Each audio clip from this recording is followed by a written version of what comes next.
Capítulo 4. Origens. Se aprendemos alguma coisa por meio do estudo da história das invenções e das descobertas é que, a longo prazo, e quase sempre a curto prazo, as profecias mais ousadas acabam nos parecendo ridiculamente conservadoras. Arthur C. Clarke. Devo ter faltado a aula naquele dia, na época de meu ensino médio, em que o professor explicou por que a história é interessante. O que recordo a respeito das aulas de história é o odor de mofo nos livros escolares e uma confusão de datas referentes à política, a guerras e curtos períodos de histeria coletiva entre as guerras. Sempre achei difícil me inspirar com os embates entre ideologias políticas ou religiosas ou com a prepotência da aniquilação de nações inteiras. Tudo o que me inspirava se resumia aos atos heróicos de exploração e descoberta, mas, infelizmente, esses relatos eram tratados muito superficialmente em meus livros de história. Agora que fiquei um pouquinho mais velho, entendo por que a história é importante. Descobri que nossas crenças e pressupostos fundamentais sobre quem somos e o que pensamos ser e como os motores da sociedade, da religião e da ciência se movem em conjunto se acham profundamente enraizados no passado.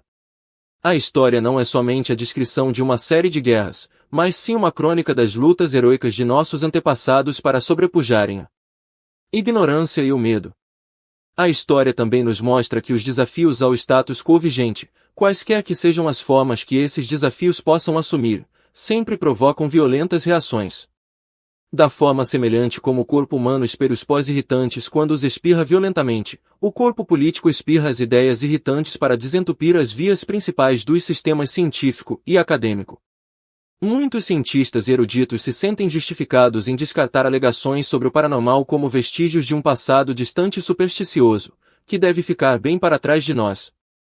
Essa resposta, imunológica, é compreensível quando se acredita que a visão científica do mundo contemporâneo, coleção de teorias que utilizamos para explicar como as coisas funcionam, inclusive o nosso próprio funcionamento, se encontra completa. Não obstante, dadas as lições da história, esse tipo de pensamento é míope, para descrevê-lo com bondade. E é por isso que o estudo da história dos fenômenos psíquicos é importante. As pessoas vêm relatando esses fenômenos há milênios e os estudando há séculos. As experiências humanas, que são repetidas por meio da história e por todas as culturas e que não são devidas à ignorância ou à falta de pensamento crítico, exigem uma explicação mais séria. Enquanto examinarmos as evidências científicas para os fenômenos psíquicos no decorrer dos capítulos seguintes, você poderá descobrir que se perdeu entre as árvores enquanto estudava a floresta. A concentração sobre os detalhes dos métodos experimentais e das estatísticas tende a sedar a mente e nos levar a acreditar que estamos lidando com meras anomalias ou com singularidades estatísticas quase indetectáveis. Assim, é útil conservar o quadro mais amplo sempre à frente de nossa mente, para prover um contexto para essas experiências e qual é o resultado de todas essas minúcias, uma evidência de que os relatos comuns de experiências extraordinárias estão baseados em efeitos reais e tangíveis, que podem ser duplicados. A revisão desta história em particular também é útil porque é quase secreta. Uma das consequências de ser uma disciplina científica localizada fora da corrente principal da ciência é que ela não é ensinada em lugar algum. Já apresentei dúzias de conferências sobre as pesquisas psíquicas em publicações que abrangem desde conferências populares e seminários acadêmicos até laboratórios industriais e agências governamentais. A partir das questões que me entregam ao final dessas conferências, me sinto às vezes desanimado ao ver que algumas pessoas imaginam que as pesquisas psíquicas são semelhantes ao que vemos em filmes populares ou em histórias infantis, como a série Harry Potter.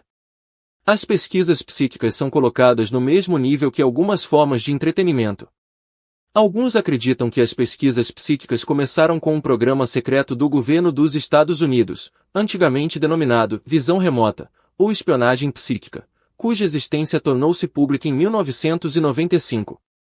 Outros imaginam que surgiu com o psíquico israelense Uri Geller, o entortador de colheres e garfos, que alcançou fama pela primeira vez na década de 1970, por meio de programas apresentados pela televisão. Outros ainda acreditam que o professor Joseph Berrin e seus colegas do Departamento de Psicologia da Universidade de Duke inventaram as pesquisas psíquicas na década de 1930. Mas a memória viva é caprichosa. Para desmantelar de maneira completa todas as crenças errôneas e distorções, seria necessário um livro de 2.000 páginas que ninguém se disporia a ler. Portanto, como alternativa, apenas esboçarei alguns dos pontos históricos que se destacam.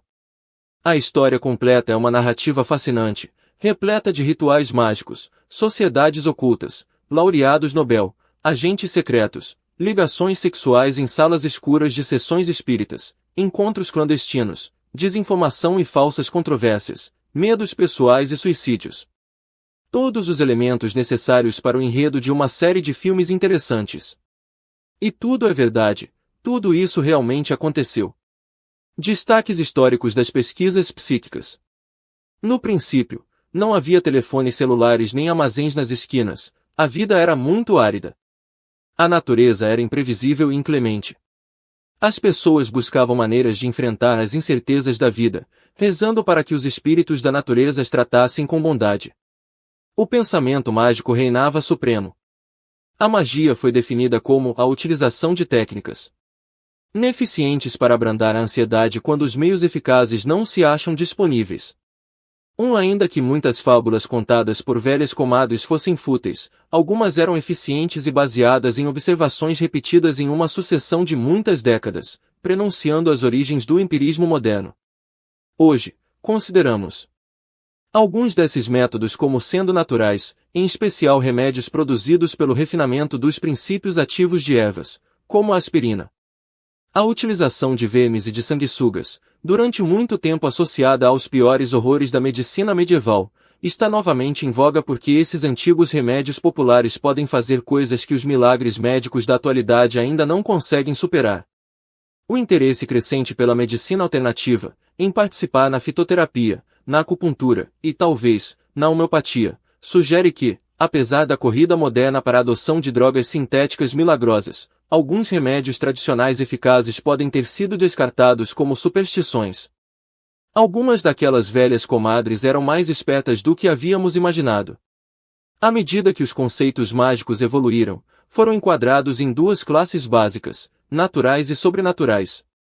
Os primeiros pertenciam às propriedades inerentes aos próprios objetos, os segundos aos atos de seres superiores e invisíveis. O estudo da magia natural foi o presságio da ciência, enquanto o conceito da magia sobrenatural foi absorvido pelas doutrinas religiosas. Os milênios foram passando. O conhecimento a respeito do mundo natural avançou devagar. Por volta de 2000 a.C., os egípcios praticavam a incubação de sonhos como uma técnica para a evocação de oráculos. Assim, dormiam em salas especiais de templos na esperança de induzirem sonhos inspirados pelos deuses. Algumas centenas de anos depois, na China, os oráculos lançavam ao fogo cascos de tartaruga para serem lidos os presságios sobre os eventos futuros nas rachaduras resultantes. As predições e os resultados dessas adivinhações eram escritos nos próprios cascos. 50.000 ossos oraculares, conhecidos, da época da dinastia Shang, encontram-se entre as mais antigas experiências psíquicas e constituem uma das primeiras formas de linguagem escrita. Eles indicam que as previsões de oráculos eram comuns e que os oráculos conseguiam, como deveriam, ser testados pela comparação das previsões com os resultados. Por volta de 650 a.C., foi fundada uma das empresas de vida mais longa que se conhece na história. O oráculo de Delfos, localizado no Templo de Apoio, Grécia, durou por 700 anos. Dizia-se que o deus Apoio previa o futuro por meio de suas sacerdotisas, as Pítias. Elas inalavam vapores que subiam de fendas no solo do templo que induziam a um estado alterado de consciência, em que elas respondiam em transe às perguntas dos visitantes. Um intérprete oficial escrevia os gemidos e resmungos resultantes em tabuinhas. É difícil saber até que ponto o oráculo de Delfos era eficiente para a previsão do futuro, uma vez que restam muito poucos registros escritos. Por sorte, o historiador Heródoto documentou pelo menos um caso. Ele escreveu que o rei Creso, da Lídia, desejava consultar o oráculo e sabia que a maioria deles era falsa. Assim, formulou um teste para identificar um que possuísse capacidade genuína de previsão do futuro. A Pítia do Templo de Apoio foi o único oráculo que respondeu à sua experiência com a resposta correta. Por meio de seus intérpretes, ela declamou uma estrofe em tradicionais versos hexâmetros. Posso contar os grãos de areia, e posso medir o oceano, tenho ouvidos para o silêncio, e sei o significado do que é dito pelo mudo. Eia! Sobre meus sentidos investe o cheiro do casco de uma tartaruga, agora fervendo no fogo, com a carne de um cordeiro, em um caldeirão, de bronze é a vasilha, de bronze a tampa que o recobre. De fato, o rei Creso tinha mandado cortar uma tartaruga e um cordeiro em pedaços e fervê-los juntos em um caldeirão de latão, coberto com uma tampa, também de latão. Convencido pela acurácia do oráculo délfico, Creso consultou a Pítia sobre o que aconteceria caso seu exército invadisse a Pérsia. Ela replicou que, caso ele fizesse isso, o resultado seria a destruição de um grande império. Creso pressupôs que o significado era de que sua invasão esmagaria os persas, mas, infelizmente para ele, esta lisonjeira interpretação não se realizou. Conforme conta a história, ele efetivamente destruiu um grande império, justamente aquele que governava. Na Grécia, o filósofo Demócrito acreditava na interpretação dos sonhos, em telepatia e em adivinhação, mas Aristóteles demonstrava menor certeza, tendo escrito. Cícero concordava com este ponto de vista. Em uma de suas observações tipicamente cáusticas, seu comentário sobre Demócrito foi: nunca conheci qualquer outra pessoa que falasse tolices com maior autoridade. 1 milênio e meio mais tarde, em 1484, o Papa Inocêncio VIII publicou uma bula contra as bruxas, seguida pelo notório documento Maleus Maleficarum, ao martelo das feiticeiras. Esse texto tornou a bruxaria um crime capital e inspirou uma loucura coletiva denominada caça às bruxas, que se tornou um esporte popular por toda a Europa.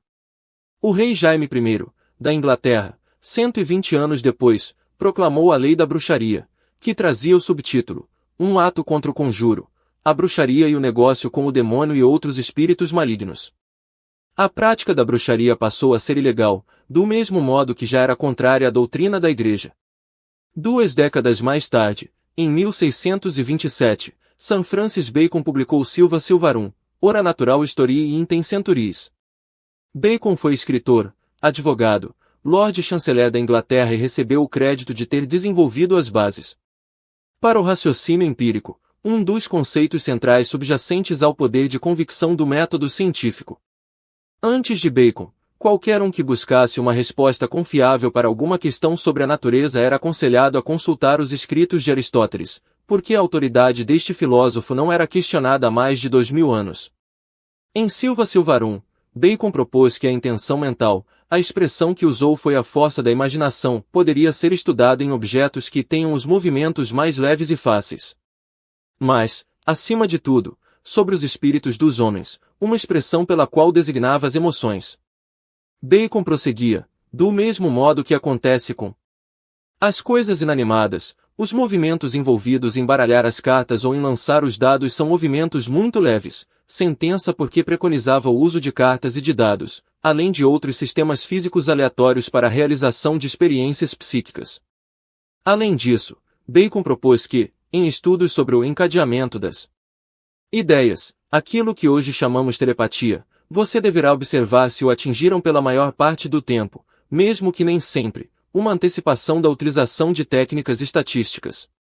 Mais além, observou que uma pessoa teria maior probabilidade de alcançar sucesso nesses testes, se você escolher um entre 20 nomes de homens do que uma entre 20 cartas de baralho, ou seja, que tarefas envolvendo alvos significativos podem ser mais eficazes do que tarefas dedicadas à simples adivinhação de cartas de baralho. As ideias de Bacon não estavam somente 300 anos à frente de sua época, elas demonstram que o interesse em testar habilidades psíquicas se encontrava entre os primeiros empregos propostos à ciência. Meio século depois que Silva Silvarum foi publicado, começaram os infamantes julgamentos de bruxas em Salem, Massachusetts. Essa histeria coletiva resultou na morte de 19 pessoas inocentes e em acusações lançadas sobre outras centenas. Apenas uma década mais tarde, a Suprema Corte do Estado de Massachusetts declarou que tais julgamentos tinham sido ilegais. O tempo passou. A Revolução Científica, iniciada na Europa, acelerou-se. As ideias propostas por Bacon e outros luminares da erudição, como Copérnico, Kepler, Galileu, Descartes e Newton, começaram a criar raízes, e as jovens ciências proliferaram. Século XVIII. Emanuel Swedenborg foi um famoso metalurgista e místico da metade do século XVIII. Entre suas muitas realizações científicas, Swedenborg apresentou uma compreensão moderna do funcionamento cerebral. 200 anos antes que as neurociências se tornassem disciplinas científicas, Swedenborg descreveu as sensações, os movimentos corporais e a cognição como funções do córtex cerebral, além das funções do corpo caloso, do córtex motor, os caminhos neurais de cada órgão sensorial até o córtex, as funções do lobo frontal do cérebro e do corpo estriado, a circulação do fluido cérebro-espinhal e as interações da glândula pituitária entre o cérebro e o sangue. 11 na tarde de 19 de junho de 1759, ele chegou a Göteborg, na Suécia. Em um banquete realizado nessa noite, subitamente anunciou a seus amigos que estava tendo uma visão de Estocolmo em chamas, a capital do país, localizada a cerca de 480 quilômetros de distância. Mais tarde, nessa mesma noite, lhes disse que o fogo havia sido contido a 3 portas de distância de sua própria casa. No dia seguinte, o prefeito de Göteborg, que fora informado do surpreendente pronunciamento de Swedenborg, foi procurá-lo para discutir suas razões. Mais um dia se passou e um mensageiro procedente de Estocolmo chegou esbaforido e confirmou que a visão de Swedenborg estava correta. Algumas décadas depois, as colônias norte-americanas declararam sua independência da Grã-Bretanha, em 1776. Enquanto George Washington dava combate aos britânicos, o médico austríaco Franz Anton Mesmer desenvolvia o conceito do magnetismo animal. Nessa época, a eletricidade e o magnetismo estavam despertando grande interesse como forças da natureza recém-descobertas e ainda misteriosas. Mesmer propôs que o magnetismo animal era uma força biológica análoga a essas forças físicas. 13 As ideias de Mesmer se encontram na origem do desenvolvimento da hipnose, da psicanálise e da medicina psicossomática. O aristocrata francês Amand-Marie Jacques de Chastain, mais conhecido como Marquês de Puységur, foi um dos primeiros estudantes de Mesmer. Puységur descobriu, sem querer, o primeiro método conhecido para evocar confiavelmente fenômenos psíquicos. Ele denominou sua descoberta de sonambulismo magnético, um tipo de sonambulismo que hoje chamamos hipnose profunda. Descobriu que alguns sonâmbulos, induzidos apresentavam o leque completo das habilidades paranormais, incluindo a telepatia, a clarividência e a precognição.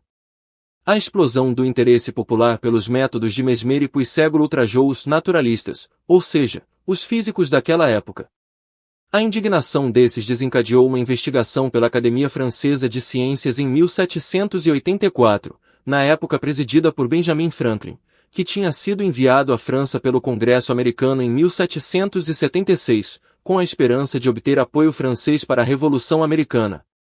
A Academia Francesa foi encarregada de avaliar o valor científico do mesmerismo. Um mês depois, uma segunda comissão foi formada sob os auspícios da Real Sociedade Francesa de Medicina. Foi determinado a essa comissão que investigasse se o mesmerismo era útil para o tratamento de doenças, independentemente de se identificar qualquer explicação científica para ele. Depois de numerosos testes, as comissões concluíram que não havia qualquer evidência que comprovasse a existência do fluido magnético proposto por Mesmer e que todos os efeitos observados poderiam ser atribuídos à imaginação, o efeito placebo. Todavia, as conclusões da Real Sociedade não foram unânimes. Um relatório minoritário declarou que alguns efeitos de cura não podiam ser atribuídos apenas à imaginação. Século XIX. Meio século depois, o mesmerismo ainda estava no auge da moda na Europa e, em consequência, a Real Sociedade Francesa de Medicina lançou uma nova investigação. Desta vez, o relatório foi favorável não apenas ao mesmerismo, mas também aos fenômenos psíquicos sonambúlicos relatados por Puységur. O relatório terminou com uma recomendação de que a Real Sociedade Francesa de Medicina deveria continuar a investigar esses fenômenos. Durante os 5 anos que se seguiram, foram realizados vários estudos, e os comissários descreveram muitos exemplos de fenômenos psíquicos que haviam testemunhado pessoalmente. 15 Esta foi uma das primeiras investigações importantes patrocinadas por um governo sobre os fenômenos psíquicos que demonstrou um resultado inteiramente positivo. E não foi apenas a Real Sociedade Francesa de Medicina que se demonstrou impressionada. Jean-Eugène Robert Houdin, o mais famoso mágico de palco de sua época, cujo nome seria adotado anos mais tarde como pseudônimo artístico, na forma de Houdini, pelo ilusionista Erich Weiss, confessou que tinha sido completamente confundido por um sonâmbulo conhecido como Alexis, que apresentava a habilidade clarividente de adivinhar as cartas de baralho que iam sendo viradas, enquanto permanecia de olhos vendados. Nos Estados Unidos, em 1848, quando a guerra contra o México estava terminando e o conflito entre os estados nortistas e sulistas se acendia, duas jovens irmãs, chamadas Margareta e Catherine Fox, residentes em Leadville, no estado de Nova York, relataram que tinham estabelecido comunicação com espíritos que, aparentemente, respondiam às suas questões mediante sons semelhantes a batidinhas. O surgimento de efeitos poltergeist, espíritos barulhentos, ou brincalhões, similares já vinha sendo relatado desde a antiguidade, mas este acontecimento em particular capturou a fantasia do público norte-americano e a mania do espiritismo rapidamente se espalhou pelos Estados Unidos e pela Europa. Sessões espíritas destinadas a contatar os mortos se tornaram um popular jogo de salão. Vigaristas tiraram vantagem imediata do interesse popular, oferecendo desempenhos falsificados em palcos teatrais como se fossem sessões legítimas. Muitos desses médios autonomiados acabaram por ser desmascarados como fraudes, mas alguns permaneceram como enigmas genuínos. Um médium escocês chamado Daniel Douglas Home espantou as audiências europeias, levitando na presença de muitas testemunhas. Ele realizou este e outros feitos que não puderam ser comparados com nada apresentado antes, nem depois. 17 A despeito de dúzias de performances públicas, Home jamais foi apanhado em qualquer trapaça. Suas habilidades permanecem um mistério até hoje. O notável cientista britânico Sir William Crookes, que foi presidente da Sociedade de Química, do Instituto de Engenheiros Elétricos e da Associação Britânica para o Desenvolvimento da Ciência, além de vice-presidente da Real Sociedade Britânica, ficou tão intrigado pelas apresentações de Home que criou equipamentos de laboratório especiais para estudá-lo. Crookes permaneceu impressionado pelos resultados e considerou que Home demonstrava habilidades genuínas. Sir Francis Galton, primo de Charles Darwin, um cientista polimatemático e um cético inveterado, deu sua opinião a respeito das investigações de Crookes sobre a mediunidade física. Crookes, não tenho a menor dúvida, até o ponto em que seja justo para mim expressar uma opinião a seu respeito, demonstra-se totalmente científico em seus procedimentos. Estou convencido de que esta questão não se reduz a uma prestidigitação vulgar e acredito que vale a pena ser examinada, desde que um médium de primeira classe, dos quais ouço dizer que existem apenas 3, esteja disposto a se colocar à sua disposição. Em 1850, a Califórnia se tornou o 31º estado dos Estados Unidos, e Nathaniel Hawthorne publicou o livro A Letra Escarlate.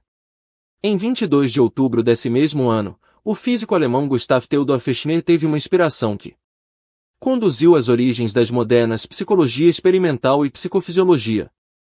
A percepção de Fechner baseava-se em sua crença de que tanto a mente como a matéria brotam da mesma fonte material e espiritual. Em sua tentativa de refutar o materialismo por meio de uma demonstração dos relacionamentos entre a mente e a matéria, conseguiu estabelecer firmes bases científicas sobre as quais alicerçar a disciplina nascente da psicologia. A despeito de suas muitas realizações científicas, seus colegas menos célebres consideraram suas inspirações místicas como simples excentricidades de um gênio maluco. Um quarto de século mais tarde, em 1876, a Guerra Civil Americana tinha explodido e terminado. A companhia Reis inventara e começara a vender o ketchup, e o tenente-coronel George Custer com 647 homens do 7º Regimento de Cavalaria tinham sido derrotados por uma grande aliança de tribos Cheyennes e Sioux na Batalha de Little Bighorn. Nesse mesmo ano, na Inglaterra, o físico Sir William Barré, do Colégio Real de Ciências de Dublin, capital da Irlanda, apresentou suas pesquisas sobre transferência de pensamentos, perante a Associação Britânica para o Desenvolvimento da Ciência. 26 anos mais tarde, Barré ajudou a fundar, em Londres, a Sociedade para a Pesquisa Psíquica, SPR Society for Psychical Research, a primeira organização científica estabelecida em todo o mundo para o estudo específico de fenômenos psíquicos. Em seu relatório inaugural ao Comitê sobre Leitura de Pensamento da SPR, Barré queixou-se dos preconceitos existentes contra esses tópicos no seio da comunidade científica. O presente estado da opinião científica mundial não apenas é hostil a qualquer crença na possibilidade de transmitir um único conceito mental, exceto por meio dos canais da sensação, como, falando de um modo geral, demonstra hostilidade a qualquer inquirição sobre tais assuntos. Cada fisiologista ou psicólogo até a época presente relegou aquilo que, por falta de melhor termo, foi chamado leitura de pensamentos, ao limbo das falácias desmitificadas. Mas ainda bem que nem todos estavam cegos em função de seus preconceitos. Muitos participantes proeminentes da ciência, erudição e política britânicas, europeias e norte-americanas se tornaram membros da SPR. A relação incluía o físico Sir Oliver Lodge, melhor conhecido por suas contribuições para o desenvolvimento da telegrafia sem fio, e o físico Barão de Rayleigh, casado com Evelyn Balfour, irmã de Arthur James Balfour, na época primeiro-ministro da Grã-Bretanha. Rayleigh recebeu mais tarde um prêmio Nobel por ter descoberto o agônio, elemento gasoso inerte. Entre os membros norte-americanos da Sociedade para a Pesquisa Psíquica se encontravam também o astrônomo Samuel P. Langley, diretor do Instituto Smithsoniano, o psicólogo William James, da Universidade de Harvard, o astrônomo Simon Nel, presidente da Sociedade Americana para o Avanço da Ciência, e Edward C. Pickering, diretor do Observatório de Harvard. Alguns anos após a formação da SPR, o fisiologista francês Charles Richet publicou um artigo descrevendo suas experiências com telepatia por meio da utilização de cartas de baralho. Ele introduziu nesse estudo um método que é de uso muito raro nas ciências, ou seja, o método das probabilidades. 22 Este foi o primeiro artigo científico a usar inferências estatísticas para o estudo da telepatia dentro da população em geral. Richet concluiu que existia, em certas pessoas e em certas ocasiões, uma faculdade de cognição que não apresenta relação com os meios normais de conhecimento. 23 Mais tarde, Richet receberia um prêmio Nobel por sua pesquisa sobre a anafilaxia. Durante algum tempo, foi presidente da SPR. À luz das afirmações de Richet sobre a telepatia, o eminente economista britânico Y. Edgeworth foi solicitado pelos participantes da SPR para apresentar sua opinião sobre a utilização da inferência estatística por Richet. Edgeworth publicou 2 artigos nas atas da SPR, que foram descritos como excelentes, belos o suficiente para quase justificar a temática inteira da parapsicologia. 24 Mas Edgeworth, cético e irredutível, confirmou que as experiências de Richet com a adivinhação de cartas de baralho não eram devidas ao acaso, porque resultavam em probabilidades de 25.000 contra 1 de serem simplesmente casuais. Ele concluiu que as afirmativas de Richet podiam, com equanimidade, ser consideradas como certezas físicas, mas manteve silêncio quanto à natureza de sua agência, se havia maiores possibilidades de ser ilusões vulgares ou o resultado de leis extraordinárias da natureza. Esta era uma questão a ser decidida não por fórmulas ou algarismos, mas pela filosofia geral e o senso comum. Cerca de uma década mais tarde, em 1886, o chefe Apache Jerônimo, que tinha alcançado uma reputação lendária por sobreviver a 15 anos de batalhas com o exército mexicano e com a cavalaria dos Estados Unidos, rendeu-se. A Coca-Cola, que recebeu esse nome porque sua fórmula original continha cocaína legítima, foi introduzida como um valioso tônico cerebral e cura para todas as aflições nervosas. 26 Na Alemanha, o físico Heinrich Hertz percebeu que certas bobinas elétricas, com que estava realizando experiências, funcionavam melhor sob a irradiação de luz ultravioleta. Ele ainda não sabia, mas esta foi a primeira observação da fotoeletricidade, um fenômeno que ajudou a lançar a física moderna e a teoria da mecânica quântica. Hertz foi, por longo tempo, membro correspondente da Sociedade para a Pesquisa Psíquica, SPR. Passada mais uma década, o físico britânico Joseph John Thomson descobriu os elétrons e recebeu um prêmio Nobel em 1906. 2 anos depois, em um discurso proferido perante a Assembleia da Sociedade Britânica para o Progresso da Ciência, Thomson especulou sobre a possibilidade de que campos eletromagnéticos fossem portadores de informações entre pessoas e, deste modo, fornecessem um mecanismo físico para a telepatia. Sir J. Thomson participou do conselho diretor da SPR durante 34 anos. À medida que o século XIX se aproximava de seu HM, o psiquiatra austríaco Sigmund Freud escrevia seu primeiro artigo sobre ocultismo. Seu segundo artigo foi publicado em 1904 e o terceiro, em 1919. Sua atitude inicial foi negativa, associando o oculto exclusivamente com superstições. Mais tarde, sua atitude mudou para precaução e curiosidade intelectual. Por volta de 1921, ele escreveu: "Não mais parece possível pôr de lado o estudo dos chamados fatos ocultos." Século XX. Ao amanhecer do século XX, o físico alemão Max Planck postulou que a energia era irradiada por meio de unidades minúsculas e discretas, que chamou quanta. A era quântica nascerá. 2 anos depois, as bolachinhas com figuras de animais da Nabisco foram colocadas à venda e o psiquiatra alemão Carl Jung escreveu sua tese de doutorado sobre o estudo psicológico de um médium. Mais tarde, como um exemplo daquilo que denominou sincronicidade dentro de um ambiente terapêutico, Jung descreveu o caso de uma jovem paciente cujo extremo racionalismo estava bloqueando o tratamento psicanalítico. A história foi relatada da seguinte forma. Um dia, Jung estava sentado em frente a ela, com as costas para a janela, escutando o fluxo de sua retórica. Na noite anterior, ela lhe contará um sonho a respeito de alguém que lhe dera de presente um escaravelho de ouro egípcio.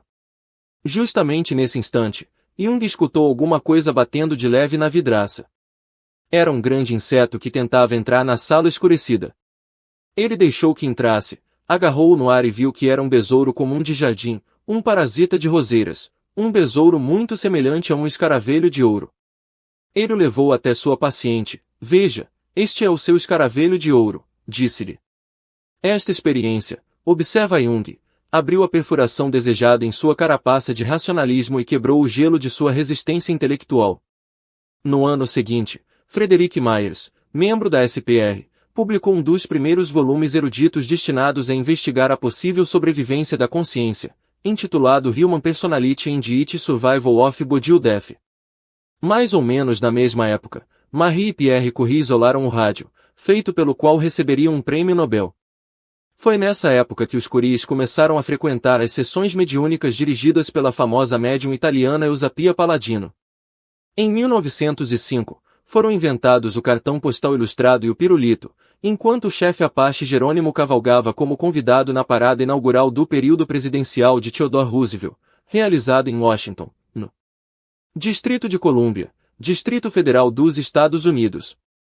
Na Suíça, enquanto isso, um funcionário do Departamento de Patentes, na época com 26 anos e desconhecido, chamado Albert Einstein, publicou 3 artigos que modificariam o aspecto da física durante todo o século XX.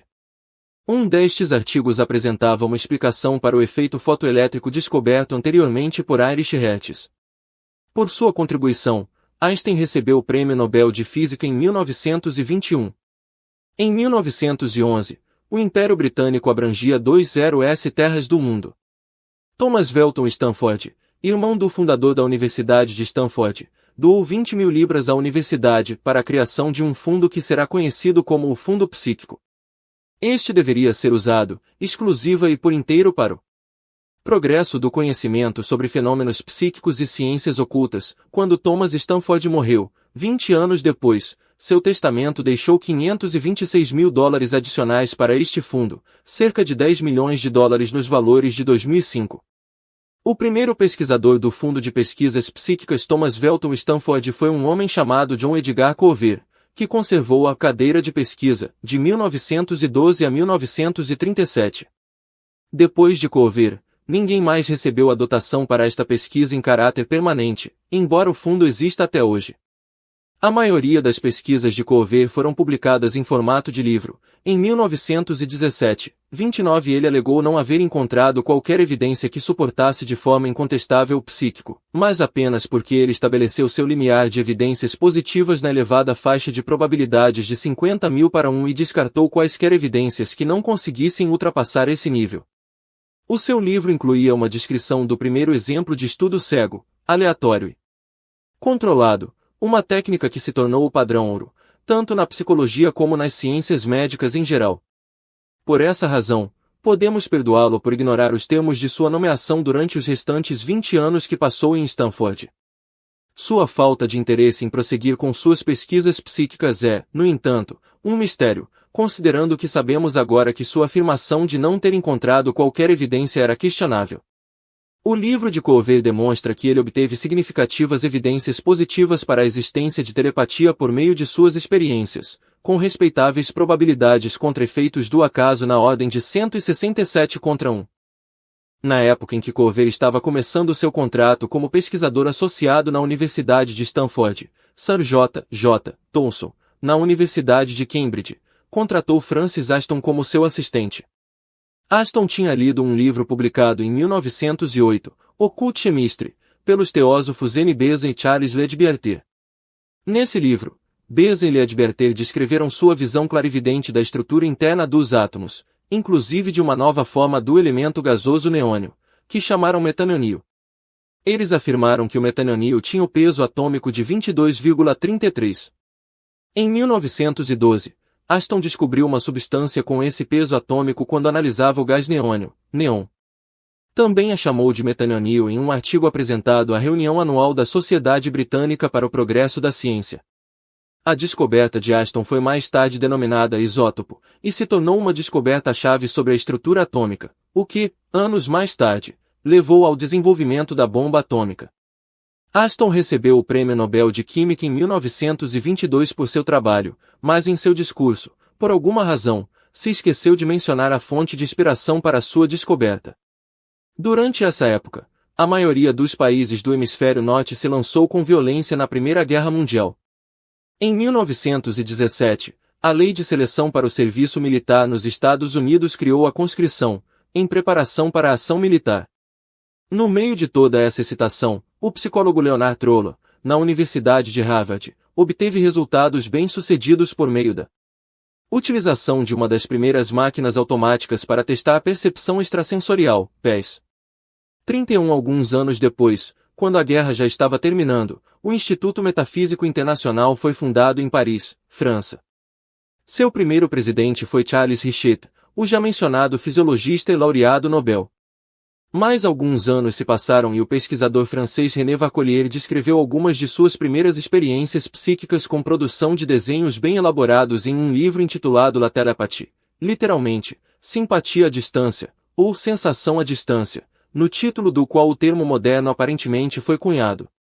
Entre a euforia que se seguiu ao final da Primeira Guerra Mundial e o desespero subsequente causado pela Grande Depressão, em consequência da queda do mercado de ações americano em 1929, o notável estatístico britânico Sir R.A. Ronald Elmer Fisher resolveu problemas de inferência estatística para emprego em testes de identificação de cartas por pesquisadores psíquicos, 32 ao mesmo tempo que os físicos alemães Werner Heisenberg, Max Born e Pascual Jordan desenvolviam a mecânica de matrizes.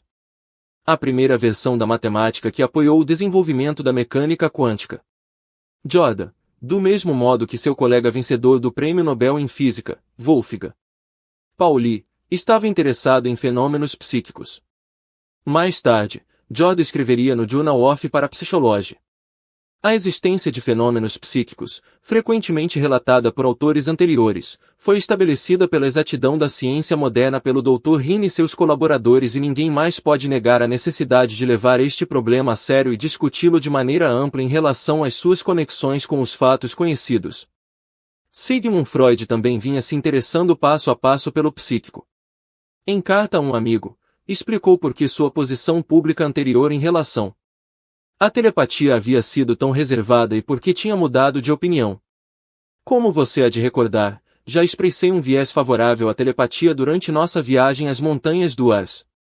Mas não havia necessidade de fazê-lo publicamente, minha convicção não era muito forte e o aspecto diplomático de evitar que a psicanálise se aproximasse em demasia do ocultismo se tornou preponderante.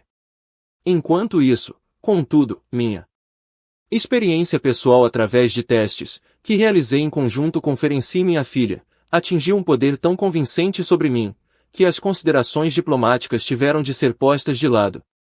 Antes da queda do mercado em 1929, o biólogo Joseph Banks Hine iniciou um programa de pesquisas psíquicas na Universidade de Duke, subsidiado pelo diretor da Faculdade de Psicologia, William McDougall, que um pouco antes fundara a British Journal of Psychology. As pesquisas parapsicológicas de Hine prosseguiram em Duke até 1965. Hine saiu de Duke em 1962, mesmo ano em que o purê de batatas instantâneo foi introduzido, e estabeleceu a Fundação para Pesquisas sobre a Natureza do Ser Humano, FRNM Foundation for Research on the Nature of Man, com a assistência do filantropo Chester Carlson, fundador da companhia Xerox. A FRNM funcionou por 40 anos, de 1962 a 2002, quando passou a ser o Centro de Pesquisas Rini. Durante o pequeno intervalo de tranquilidade entre o colapso do mercado de ações e o início da Segunda Guerra Mundial, o escritor e ativista social Upton Sinclair publicou Mental Radio. Este livro, que ganhou grande popularidade, descrevia os testes telepáticos sobre a transmissão mental de desenhos que ele e sua esposa, Mary Craig Sinclair, realizavam com sucesso. Após alguns anos, foi publicado o livro de Rini, Extrasensor Perception, que evocou grande interesse tanto nos círculos acadêmicos como entre o público em geral. Quase em seguida, o psicólogo britânico G.N. M. Tyrrell relatou o desenvolvimento de uma máquina destinada a testar a percepção extrasensorial, apresentando características que, mais tarde, se tornariam princípios essenciais no projeto de experiências psíquicas, incluindo seleção aleatória de alvos e registro automático de dados. 35. Logo depois, em 1937, a Journal of Parapsychology começou a ser publicada, após sua fundação por Joseph Banks Rini e seus colegas. A Segunda Guerra Mundial ainda não havia sido deflagrada, e Sir Robert Wilkins e Harold Sherman conduziram uma notável experiência de clarividência a longa distância. 36 Wilkins era um naturalista e fotógrafo australiano que ganhou fama explorando e fotografando aviões e submarinos. Sherman era dramaturgo e autor de romances populares, e apresentava um interesse antigo por fenômenos psíquicos. A experiência foi provocada pelo desaparecimento de um avião russo em algum lugar do Ático, perto da costa do Canadá. Devido ao conhecimento sobre o Ático de que Wilkins dispunha e a sua habilidade como piloto, foi solicitado pelo governo russo para tentar localizar o avião perdido. Ele concordou e, em parceria com Sherman, decidiu usar essa oportunidade para ver se Sherman conseguiria se sintonizar com Wilkins à distância. Uma vez por dia, em horários determinados, Sherman utilizava a clarividência para ver o que estava acontecendo com Wilkins e sua equipe. Wilkins, por sua vez, mantinha um registro diário dos eventos, que mais tarde foi comparado com as percepções de Sherman. Em 1938, as comunicações intercontinentais eram, na melhor das hipóteses, esporádicas, e a comunicação com Wilkins, que, em geral, se achava pilotando um pequeno monomotor sobre o mar e percorrendo toda a costa do Alasca, era impossível. Era frequente que se passassem semanas entre os dias em que Wilkins escrevia seus relatórios diários e aqueles em que eram finalmente recebidos por Sherman na cidade de Nova York. Para garantir que a experiência fosse conduzida com justeza e seriedade, a cada dia Sherman depositava cópias de suas impressões noturnas nas mãos de terceiros, que depois testemunharam, atestando que os registros se achavam em suas mãos antes que as novas remessas dos trechos do diário de Wilkins fossem recebidas. Como exemplo da similaridade de seus relatórios duplos, a 30 de novembro de 1938, Wilkins e sua equipe estavam em Aklavik, localizada nos territórios canadenses do Noroeste. Essa povoação ficava muito isolada, acima do Círculo Ártico, e estava na metade do inverno setentrional. Instalados no pequeno povoado de Aklavik, Wilkins e seus homens foram convidados para participar de uma festa no hospital local. Eles aceitaram o convite, e mais tarde, nessa mesma noite, 2 de seus homens desceram até o porão e ficaram surpresos ao ver que haviam instalado ali mesas de ping-pong. Eles jogaram com algumas das enfermeiras e se divertiram muito. Nessa mesma noite, em Nova York, quase 5.000 quilômetros ao sudeste, Sherman registrou sua visão clarividente, como em todas as noites anteriores, e escreveu o seguinte: recebi uma forte impressão de bolas de ping-pong por alguma razão inexplicável e me flagrei escrevendo, súbita visão de ping-pong, será que existe alguma mesa nessa cidade em que as pessoas possam jogar? Não sei como explicar uma impressão tão fora do comum. Mais tarde, Wilkins notou, após ler as impressões de Sherman para aquele dia e noite, que dificilmente Sherman poderia imaginar que estaríamos jogando ping-pong no Ático. Dúzias dessas correspondências são descritas no livro que publicaram em parceria. Enquanto a Segunda Guerra Mundial explodia por toda a Europa, J. B. Rini e seus colegas da Universidade de Duke publicaram um livro, intitulado Extrasensor Perception After 60 Years 37, que analisa em detalhes todos os experimentos conhecidos como adivinhação de cartas, via percepção extrasensorial, conduzidos entre os 60 anos que medeiam de 1880 a 1939. Entretanto, durante os anos de Guerra Europeia, o psicólogo britânico Vateley Carrington conduzia experiências com a reprodução de desenhos, utilizando elevado número de pessoas. Seu objetivo era realizar uma experiência de clarividência mediante associações livres que pudesse ser repetida independentemente. 38 Os resultados alcançaram imenso sucesso. Depois da guerra, em 1949, a União Soviética testou sua primeira bomba atômica, enquanto o musical de Rodgers e Hammerstein, ao sul do Pacífico, o South Pacific, estreava na Broadway. Albert Einstein comparou as previsões da teoria quântica sobre as partículas entrelaçadas com a telepatia.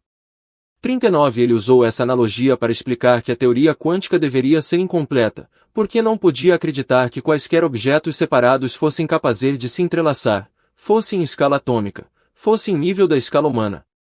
Einstein demonstrou-se correto a respeito de muitas questões, mas esta não foi uma delas. Em 1950, a primeira máquina de resposta telefônica automática foi inventada nos laboratórios Bell, enquanto surgia o primeiro cartão de crédito, o Diners Club. Em Freiburg, na Alemanha, o Instituto für Grenzgebiete der Psychologie und Psychohygiene, Instituto para as Regiões Fronteiriças da Psicologia e da Saúde Mental, foi fundado pelo psicólogo e médico clínico Hans Bender. E iria se tornar uma organização-chave para as pesquisas psíquicas europeias. Ao mesmo tempo, na Inglaterra, o matemático Alan Turing, figura seminal da fundação da moderna ciência da computação e a mente organizadora que ajudou a decifrar o código da máquina alemã de criptografia Enigma, durante a Segunda Guerra Mundial, escreveu o seguinte a respeito das evidências sobre os fenômenos psíquicos. Presumo que o leitor esteja familiarizado com a ideia da percepção extrasensorial e os significados dos 4 itens que ela estuda, a saber, telepatia, clarividência, precognição e psicocinese. Estes fenômenos perturbadores parecem negar todas as nossas ideias científicas usuais. Como gostaríamos de poder desacreditá-los? Infelizmente, as evidências estatísticas, pelo menos para a telepatia, são irrefutáveis. É muito difícil rearranjar nossas ideias, de modo a fazer com que esses novos fatos se encaixem nelas. O problema é que, uma vez que tenham sido aceitos, não parece ser uma boa ideia começar a acreditar também em fantasmas e papões. A ideia de que nossos corpos se movem simplesmente de acordo com as leis da física conhecidas, juntamente com algumas outras que ainda não foram descobertas, mas que lhes serão bastante semelhantes, será a primeira a ter de ser posta de lado. Muitas das teorias científicas parecem permanecer capazes de funcionar na prática, a despeito de se chocarem com a percepção extrasensorial. Isso quer dizer que podemos continuar a viver em plena tranquilidade se nos esquecermos desta última. Mas este conforto é bastante frígido, pois tememos que o ato de pensar seja justamente o gênero de fenômeno para o qual a percepção extrasensorial possa vir a ser especialmente relevante.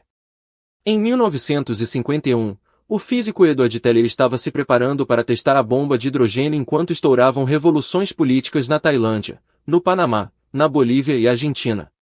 Na Inglaterra, foi abolida a Lei da Bruxaria de 1735, mas substituída pela Lei dos Médios Fraudulentos.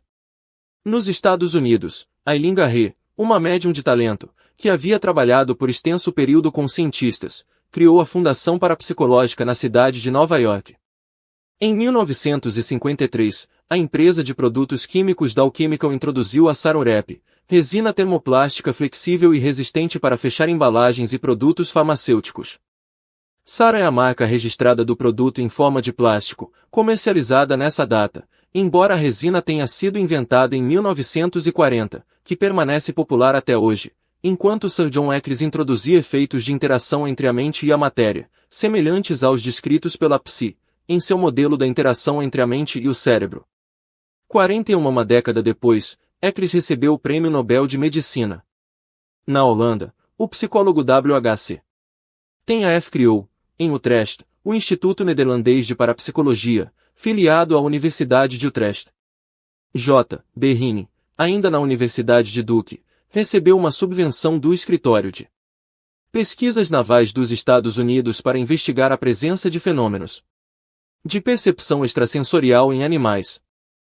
Em 1957, ano em que a Companhia de Produtos Alimentícios General Food introduziu no mercado o Tang, apregoado de início como uma bebida instantânea com sabor de laranja para substituir o café na primeira refeição do dia, o estado de Massachusetts desculpou-se, com certo atraso, pelos julgamentos das bruxas realizados em Salem, no ano de 1692. A Associação Parapsicológica, uma organização internacional formada por cientistas intelectuais, foi também fundada nesse ano, e o médico tcheco Stepan Figar mediu o fluxo de sangue na ponta dos dedos de pares de pessoas isoladas, buscando testar conexões telepáticas inconscientes. Conforme o teste de Figar, nenhuma das pessoas sabia da existência da outra, nem lhes foi dito o propósito da experiência. Ele descobriu que, quando um dos membros do par era solicitado para realizar cálculos aritméticos mentais, a pressão sanguínea da outra pessoa se modificava perceptivelmente. 42 Esta foi uma das primeiras experiências que investigaram formas inconscientes de telepatia entre pessoas isoladas. Em 1963, o bilionésimo hambúrguer da McDonald's foi servido pessoalmente pelo fundador da cadeia, Ray Kroc, durante o popular programa de televisão de arte Linklater.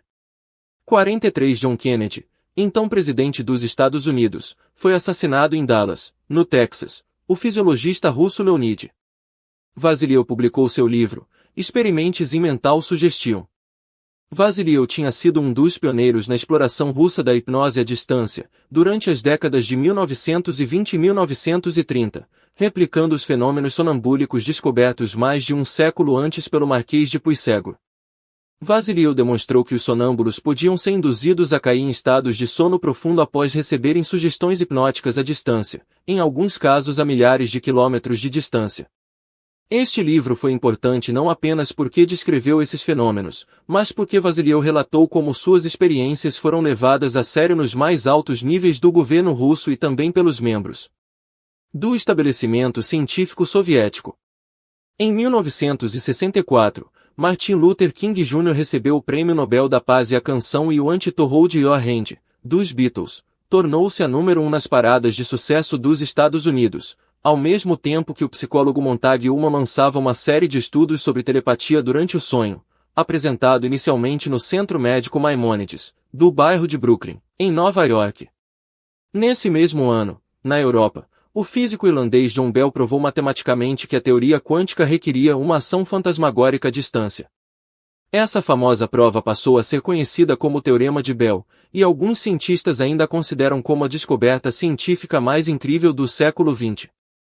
No ano seguinte, a revista Science publicou seu conjunto usual de artigos científicos, incluindo um texto atípico, intitulado Extrasensor Electroencephalographic Induction Between Identical Twins. Dois pesquisadores da Faculdade de Oftalmologia da Universidade Jefferson de Medicina, da Filadélfia, no estado da Pensilvânia, relataram correspondências espantosas, quem sabe, possamos dizer fantasmagóricas, entre os EEGs de pares de gêmeos idênticos estudados em lugares distantes. A noção das mentes entrelaçadas acabará de nascer. Em 1969, os Beatles lançaram o álbum Abbey Road, que se transformaria em um dos álbuns fonográficos mais vendidos de todos os tempos. O astronauta Neil Armstrong, tripulante do módulo espacial Apollo 11, tornou-se o primeiro homem a pisar no solo lunar, enquanto Helmut Schmidt, físico germano-americano que trabalhava nos laboratórios científicos da empresa de aeronáutica Boeing, publicou um artigo a respeito de uma experiência automatizada de psicocinese, em que utilizava um circuito eletrônico de cara ou coroa, que ele batizou de gerador de números aleatórios, RNG Random Number Generator. Este mecanismo se tornaria modelo para uma das experiências psíquicas mais frequentemente replicadas no decorrer das décadas seguintes. A Associação Parapsicológica foi eleita como participante oficial da Associação Americana para o Progresso da Ciência, nesse ano de 1969, marcando o primeiro reconhecimento da ciência oficial de que as pesquisas psíquicas eram um empreendimento científico legítimo. Em 1972, foi distribuído o primeiro videogame bem-sucedido, o Pong. Os tênis de corrida da Nike começaram a ser vendidos, e Richard Nixon tornou-se o primeiro presidente dos Estados Unidos a visitar a União Soviética. Os físicos Harold Puthoff, Russell Tag e Edwin Ma iniciaram um programa de pesquisas secretas sobre fenômenos psíquicos, patrocinado por numerosas agências do governo dos Estados Unidos, enquanto os físicos Stuart Friedman e John F. Clauser publicavam um teste experimental executado com sucesso sobre o Teorema de Bell. No ano seguinte, o astronauta da Apollo 14, capitão Edgar Mitchell, o sexto homem a pisar na Lua, fundou o Instituto de Ciências Noéticas.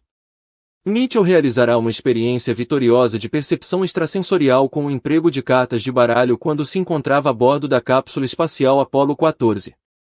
Em 1979, foi lançado o Walkman da Sony. Ocorreu um acidente na usina nuclear de Three Mile Island, perto de Harrisburg, na Pensilvânia, e Charles O'Norton fundou os laboratórios de pesquisa psicofísica em Princeton, no estado de Nova Jersey, com o apoio de James McDonnell da Companhia Aeronáutica McDonnell Douglas.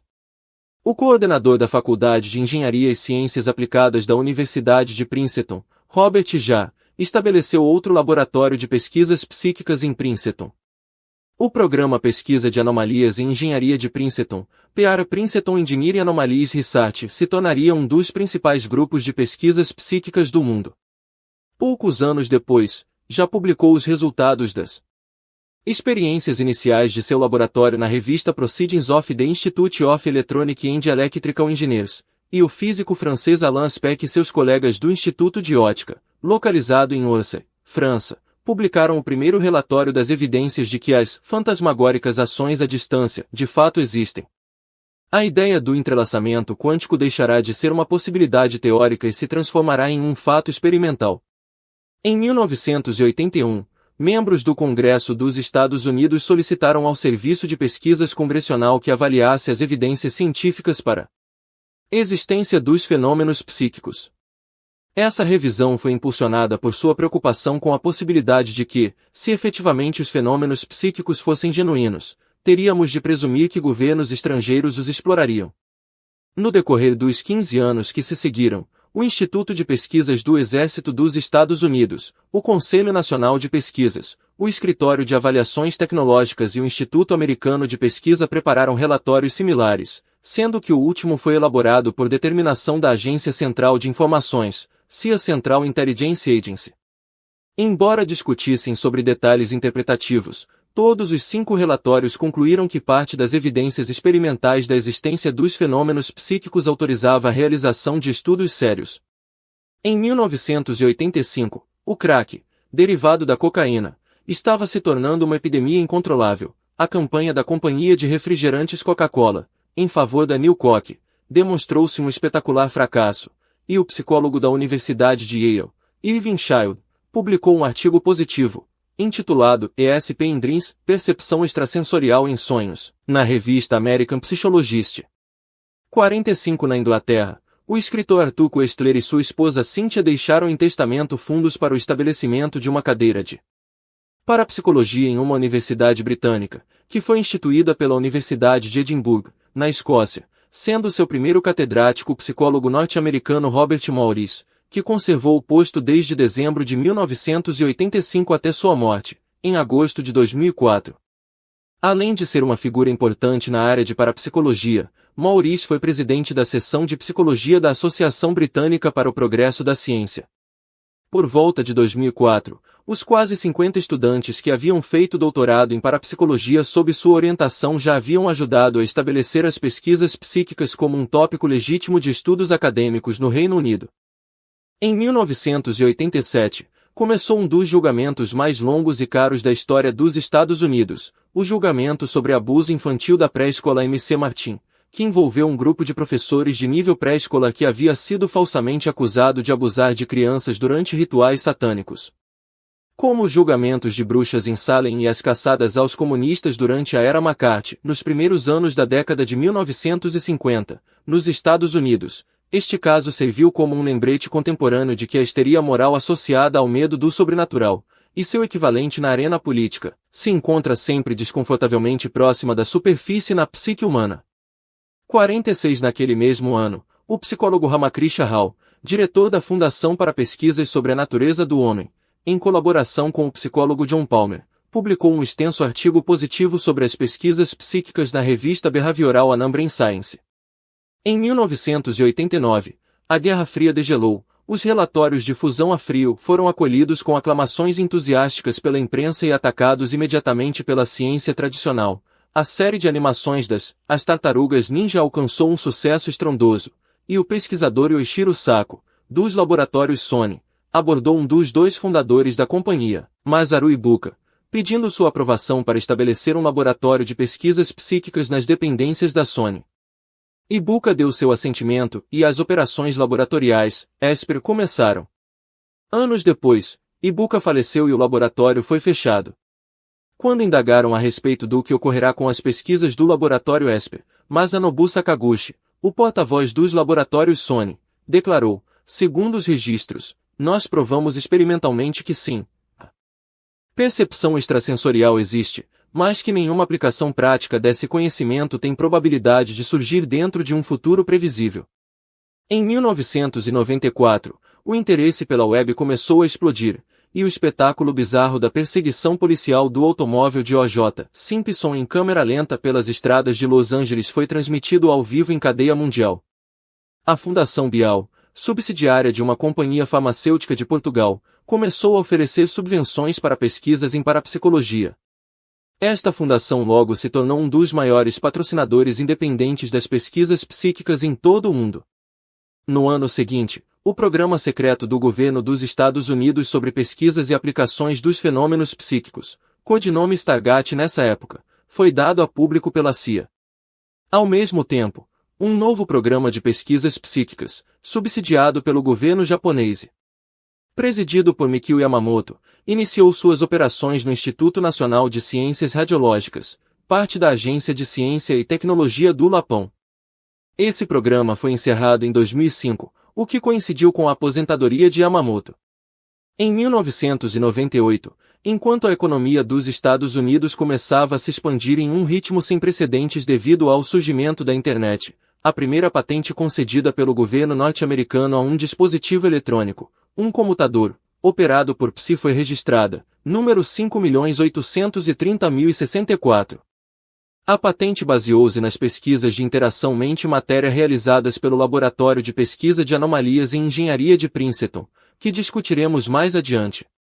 Nesse ano, iniciei um programa de pesquisas psíquicas na Interval Research Corporation, um laboratório de pesquisas eletrônicas voltadas para o consumidor, localizado no Vale do Silício.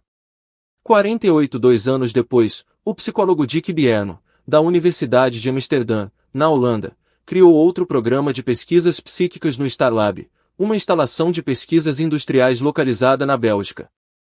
49 Esses desenvolvimentos incipientes, orientados para a tecnologia, anunciavam uma mudança na maneira como a psi é percebida pelos pensadores envolvidos com a tecnologia de ponta.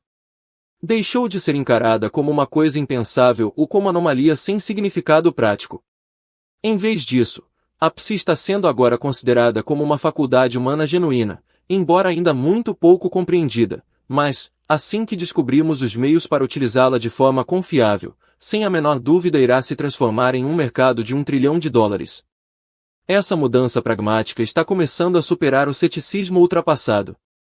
Sempre existem aqueles que negarão vigorosamente a possibilidade das invenções iniciantes, porém, uma vez que esses contestadores adoram tomar refrigerantes enquanto assistem à televisão em suas casas, poderiam considerar que, se os cientistas e engenheiros criativos não estivessem constantemente imaginando futuros impossíveis, todos nós ainda estaríamos morando em cavernas úmidas e comendo lavas no jantar. O escritor Herbert George Wells, criador da ficção científica, afirmou uma vez que a história é uma corrida entre a educação e a catástrofe.